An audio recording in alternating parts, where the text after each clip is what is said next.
guys, Armchair Music Historian, and today I'm going to talk about my top 5 best music books and my bottom 5 worst music books. The reason that I made this video mostly is because if you Google best music books, it turns up really a shit list. I was really surprised and angered. A lot of the books on that Google search result are not very good. I don't know if it's tied in with like Amazon or whatever is going on. Maybe there's some kind of foul play, but believe me, most of those books aren't very good. Some of them are, and some of them are among my top 5. This is not intended to be a critique of the bands or musicians themselves, okay? You know, for example, I love Neil Young. I do not love Neil Young's book. Sorry. I'm concentrating primarily on rock music here because that's what I know the most about, but I have read quite a few books about jazz. And maybe I'll post another video, but there doesn't seem to be a real interest in jazz books as of now. I'd probably be lucky to get 1,000 views. Alright, so I'm critiquing these books mostly on content, not on prose. I think all of these, with a couple of exceptions, were written by a ghostwriter. So I'm not really critiquing whether or not it's well written or that it's coherent. I'm mostly interested in whether or not the book has a lot of original content that can't be found in other books, and whether or not it's just plainly entertaining and fun to read. Page turners rank high. Let's get down to it. Top 5, I just want to make a real super quick honorable mention. The honorable mention, say like number 6, is Your Band Sucks by John Fine. I thoroughly enjoyed this. It's largely forgotten and unknown now, but it was a flavor of the month a couple years ago. Top 5. Number 5, Fargo Rock City, Chuck Klosterman. Chuck Klosterman is well known now as being a culture and music critic, but this was his first book and it really put him on the map, and rightfully so. This is a first edition. It's a quick read, 260 pages about.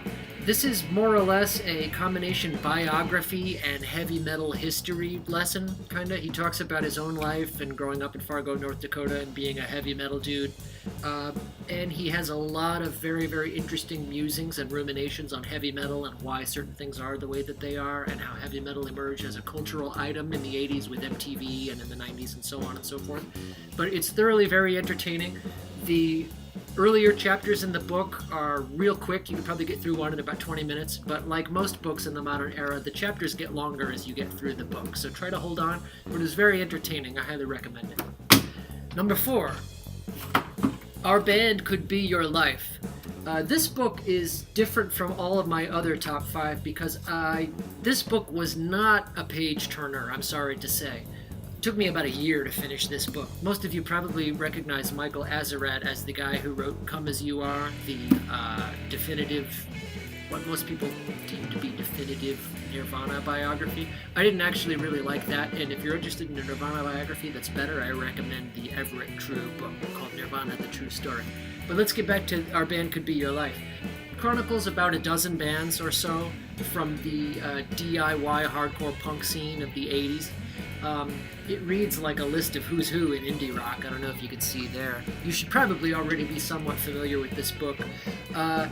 Not a very quick read, but it is anthology style, so you can pick the book up and read it piecemeal. You could do what I did. You could read Black Flag and then put it down for a couple weeks, then pick up the next chapter and read the Minutemen. And if you fancy yourself like a rock music person or a rock music critic or a historian, or you're aspiring to something thereof, then you definitely need to know about the bands that are in this book and about this book itself.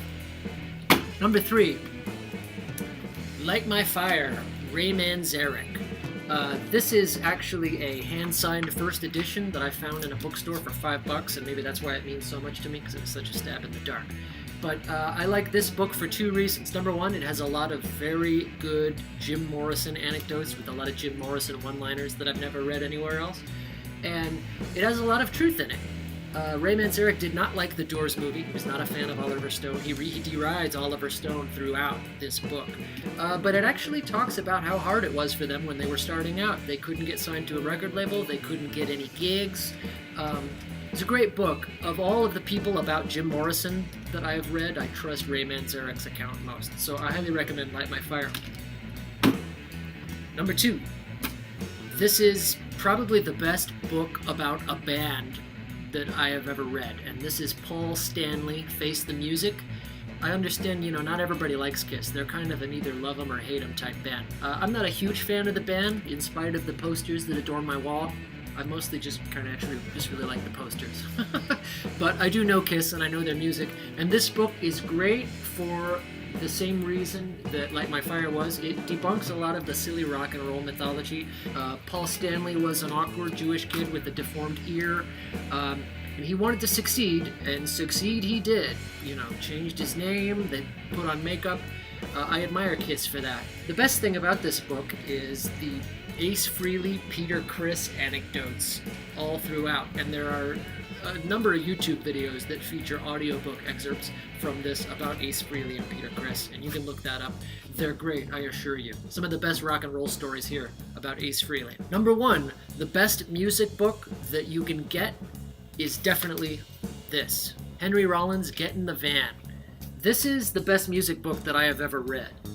It is journal entries that Henry Rollins made when he was on the road with Black Flag. I assume that they're edited for continuity, so there's not a lot of repetition. But if you ever wanted to know what it's actually like to be in a band that doesn't have, you know, all of the glamorous things that big bands have, such as record label tour support and money, this is really what it's like. Anybody who wants to be in a band should have this book memorized. This is what it's really like, and if you look up Paying Your Dues in the dictionary, you'll see a picture of Henry Rollins. That's my top 5 list. Let's get to the bottom 5. Number 5, worst music books. I'd have to say this one, and this really pissed me off that this is on the Google search result for best music books. This is not a good book. First of all, it's very, very long. It's approaching 500 pages. Yeah, 497 pages. And it's not particularly well written. I tend to believe that this one was actually penned by Neil Young and not a ghostwriter. It's non-linear, so in one chapter he'll be talking about like Buffalo Springfield or whatever, and then the very next chapter it takes you to the present day and he's talking about Crazy Horse, which is fine, but he does that back and forth and back and forth. And I'm just thinking, like, dude, either write a biography or don't. Like, Neil Young is an important guy. A lot of people are interested in his story. I don't understand why he didn't just write a regular old biography. There's a couple of good stories in it. I really wanted to like this book more than I do. The story about how he auditioned and was rejected for Elektra Records was actually pretty interesting, and I enjoyed that. And I love Neil Young. I wish it was a better book, but it's not. Number 4. Again, sorry to say this because this is one of my favorite bands, but Black Sabbath, and it's written in black, I don't know if you can see it there, by Mick Wall. This book came out, I think, last year or a little bit before. My main beef with this book is that it's just very, very derivative. There's not very much in this book that isn't already in any other Black Sabbath book. And every single one of those guys, Geezer and Tony Iommi and Ozzy, and for all I know, Bill Ward probably, they all have their own books out, and there's just not a lot of good, like, tell-all rock and roll cool stories. You'd think there'd be a lot more to a bad boy band like Black Sabbath, but I didn't find it a particularly entertaining read. It wasn't engrossing. The only reason I made it through is because I was on tour at the time and I was in a bus, so I had to have something to read. So that's that one. The next one, I only have the Kindle version, but it's Sam Phillips, The Man Who Invented Rock and Roll. And I hated this book for really 2 reasons. Number 1, it was ungodly long. It was over 750 pages.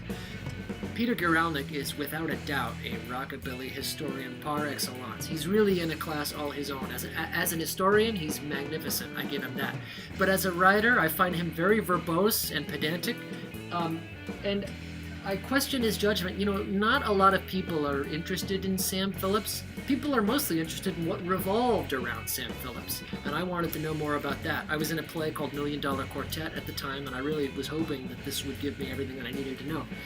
It has a couple of interesting stories in it about Jerry Lee Lewis and stuff, but there's just so much fluff. There's a lot of stuff that I don't really see how anybody could find interesting at all. There are chapters on the radio station that he ran that was an all-female radio station, his various failed financial endeavors, his failed marriages.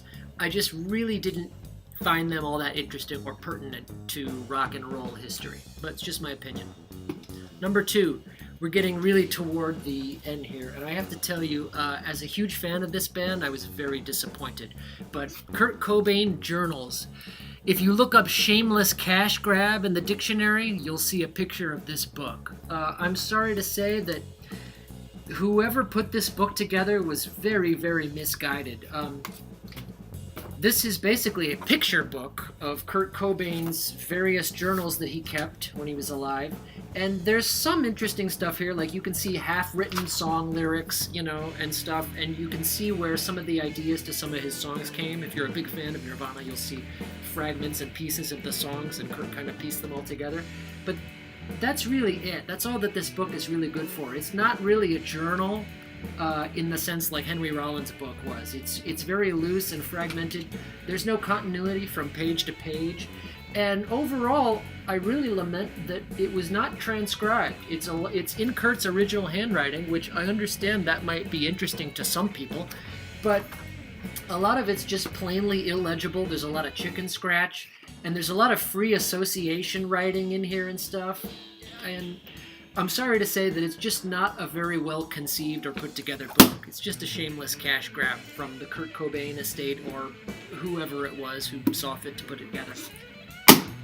Number 1, this is without a doubt the worst music book that I have ever read. I can't believe that I even made it through the whole book, but I did for some reason. How Music Works, David Byrne. And this really pissed me off that this was also featured on the Google Books search result. David Byrne is a nice guy, and I really like the Talking Heads. And I'm sure he is probably a smart guy to talk to, but he does not know how music works, and he should really stick to the realm of songwriting. There's nothing useful out of this book that I find at all. A lot of it is biographical. He talks about his own story. He talks about a lot of his modern music, which nobody's really interested in. I've never really thought David Byrne was particularly talented as a guitar player. Really good songwriter, and I really like the Talking Heads, good singer, but to write a book called How Music Works, I don't really think David Byrne has the gravitas, and it's very evident in this book. This was not very well put together. It was not a page turner. And overall, I just find David Byrne awfully just reaching. So, anyway, I hope you enjoyed this list. Please like and subscribe. A lot more music history videos to come. I'm Snake Osburn, Armchair Music Historian. Peace.